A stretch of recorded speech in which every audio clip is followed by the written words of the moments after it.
Halo teman-teman, setiap bangun pagi selalu ada aja gebrakannya gitu ya. Nah, ini kabel terbaru banyak banget yang DM dan juga komen ngasih tahu tentang Dalam video ini, menurut Salsa Erwina, Capres dan Wapres tidak boleh dibuka data-data pribadi, itu secara hukum. Negara pun sudah menjamin dan melindunginya. Tapi secara realita jauh berbeda.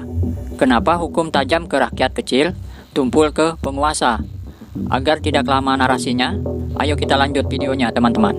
halo teman-teman, setiap bangun pagi selalu ada aja gebrakannya gitu ya. Nah, ini kabel terbaru banyak banget yang DM dan juga komen ngasih tahu tentang KPU. Jadi di mana Capres dan Cawapres itu nggak boleh dibuka data-data pribadinya gitu ya. Nah, sebelum aku merekam video ini, yang pasti aku juga udah konsultasi dulu sama teman-temanku yang memang ahli di bidang hukum, karena aku bukan ahli di bidang hukum.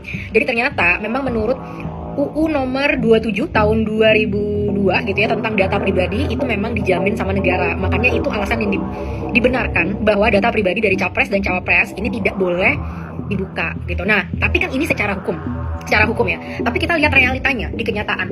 Kenapa hukum itu tajam kepada kita rakyat, tapi tumpul kepada penguasa? Saat kita mau apply kerja di Indonesia harus ngasih data pribadi.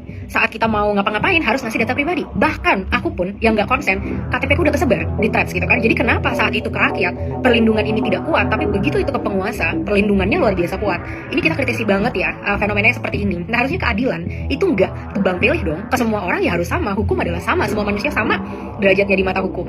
Nah, apalagi ngelihat konteks teman-teman, di mana nih ya sampai saat ini, kan aku kan ceritanya dituduh Ternak Mulyono gitu ya, sampai saat ini masalah ijazah itu dibahas terus gitu. Padahal aku nggak tahu itu korelasinya apa terhadap kemajuan gitu ke depannya. Tapi ada beberapa teman-teman yang percaya kalau masalah ijazah ini penting banget gitu. Nah, harusnya melihat konteks itu, KPU bisa lebih bijak dalam melihat bahwa, lihat nih, masyarakat itu gampang dipecah belah sama hal-hal kayak gini. Jadi seharusnya gimana caranya kita kasih transparansi sebesar-besarnya biar masyarakat bisa fokus menjalankan fungsinya, bisa berpartisipasi aktif dalam demokrasi, dan tidak ada jadinya malah pecah belah gitu. Karena dari tuntutan 17+8 kita selalu minta adanya transparansi teman-teman.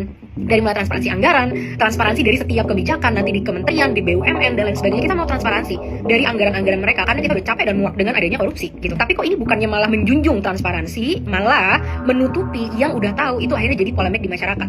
Tapi oke, itu problemnya. Sekarang apa sih solusinya gitu? Kalau menurut pendapatku pribadi ya, yang pertama, para capres dan cawapres silahkan deh. Oke, peraturannya seperti itu, tapi aku sarankan kalau bisa mungkin yang mau jadi capres dan cawapres buka aja kakak-kakak itu informasinya apa. Mungkin nggak perlu kita tahu nomor handphone dan segala macam ya, tapi mungkin kita perlu tahu sepak terjangnya apa sih sebelumnya, CV-nya, pengalaman kerjanya apa, visi misinya apa, ijazahnya kalau bisa juga dites dan disahkan biar ini nggak jadi polemik di masyarakat. Kasihan masyarakat Indonesia harus ngurusin masalah-masalah